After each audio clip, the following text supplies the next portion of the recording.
it's your girl Jay, and welcome to The Countdown, a show where we count down the top 5 K-pop songs of this week, so let's get into it. Coming in at number 5, we have Ribbon by Beast.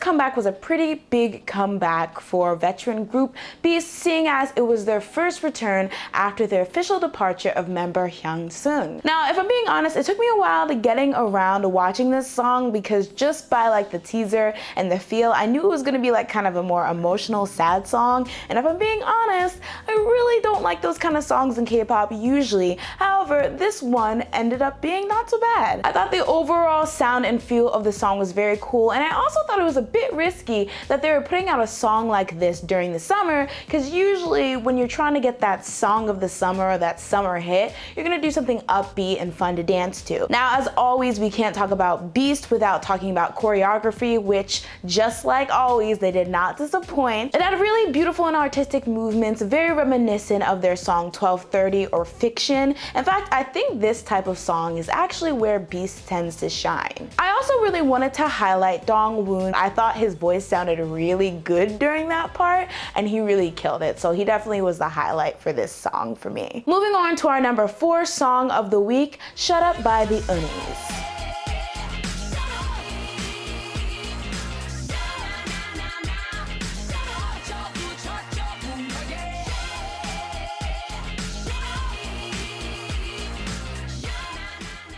So for those of you who are probably wondering, who are these Unnies? Who are, like, where did this group come from? The group was actually formed on the show Slam Dunk Unnies. This song was actually put forth as part of the show as an effort to make cast member Min Hyo-rin's dream of always wanting to be in a girl group come true. I think it's really cool because despite the fact that this is just all for fun, the song actually ended up being really good. Overall, the only way I can describe it is very JYP style. By JYP, I don't mean like the company, I mean JYP himself, because he always tends to do that kind of jazzier, funkier style, and he really showed that when he produced this song. And once again, I think it's pretty amazing because this song was kind of just done for fun, but not only was it good, but despite not all the members really having a background in music or singing, they all kind of sounded really good, like as good as your average idol, honestly. I also wanted to give a shout out to Tiffany. I thought her vocals in this song were so freaking on point.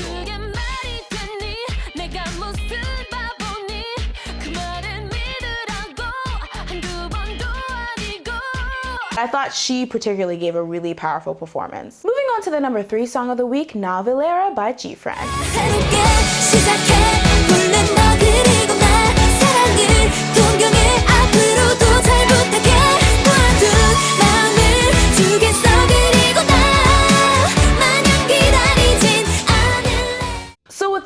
Hit song Rough, they're basically guaranteed to have Song of the Year this year. And with that song having done so well, there's probably a lot of pressure for this song and this comeback, seeing as a lot of people are probably expecting them to either top it or carry on with their mega success. Not to mention, this would be the first song after wrapping up their Schoolgirl trilogy, which consisted of Glass Bead, Magusas 2, and finally Rough, which they released in the beginning of the year. Now, while you can't really say that this music video and the theme of this new song is schoolgirl, I definitely think they still kept the whole young innocence theme very much, but this has more of a 70s theme. Now, there's been a lot of criticism of the song so far, saying that it sounds way too similar to Rough, and I actually do agree that it does have a strong similarity to Rough. I'm not gonna gripe about it because I thought Rough sounded good, and I think this song is distinct enough, and also I think it's really cool. It's a really cool upbeat type of thing. I think one of the things that I like about GFriend's music is that it really gives room for lead vocalist Yuju to shine. She always gets really powerful parts, and they always put her vocals to really good use, so I'm all for that. Also, I wanted to point out Eunha. She cut her hair and she looks freaking adorable, so like I'm still getting my life from that. Moving on to the number 2 song of the week, Why So Lonely by the Wonder Girls.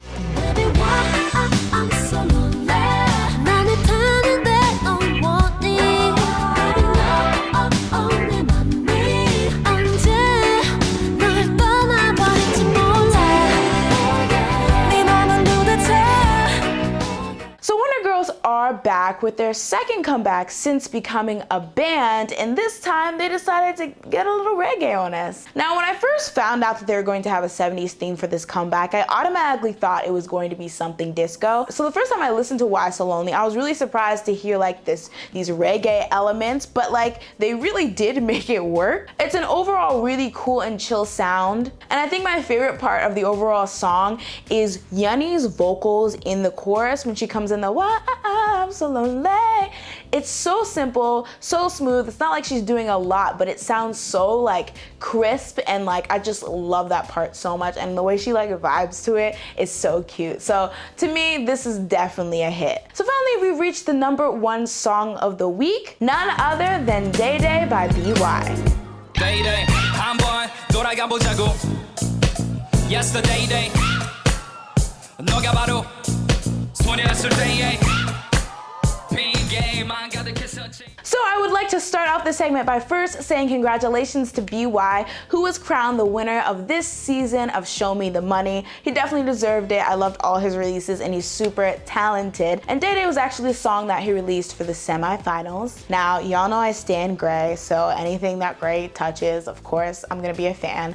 But even if Gray wasn't the one behind this, I feel like I would have loved it. The beat's very jazzy, and it was kind of interesting because I was listening to it, and the first time I heard it, I was like, this kind of sounds like a Zion T song a bit, which is funny because Zion T is on an opposing team in Show Me the Money. One of the things that I really love about BewhY is that his flow is so unique in the fact that when he does like the syncopation and the rhythm, you never know what he's doing, and he always likes to really switch it up, and this song is like a perfect example of that. And of course, I freaking love the fact that Jay Park, my bae, he was in it.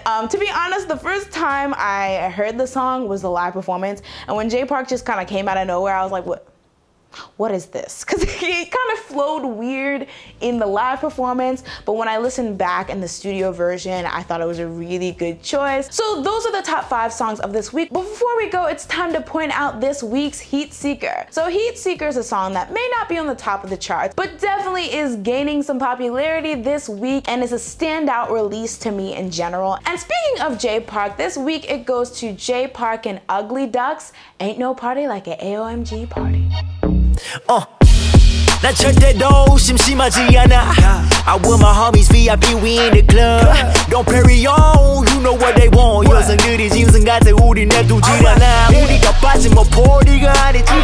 우리가 빠지면 포리가 아니지. This song has been like my go-to song ever since it came out a couple days ago. I've been excited since he's been teasing it for like ever, and it definitely did not disappoint. The envy is cool, his part's cool, Ugly Duck's part's really cool, and the beat is just like the best for me. And they just, I don't know, they're just so cool. Everyone at AOMG is just so cool, and I like it so much. And if you like to turn up, this is your type of song. I feel like I'm selling it. Do you want to turn up? Call 8100. No, but like it's a really good song. So that's it for this week's countdown, but I want to know what songs you guys have been listening to this week. Also, let me know some releases that you really enjoyed. Let's get the party rolling in the comment section. And guys, as always, if you like the video, make sure to like the video. And if you love the video, make sure to share the video. See you next time. Bye.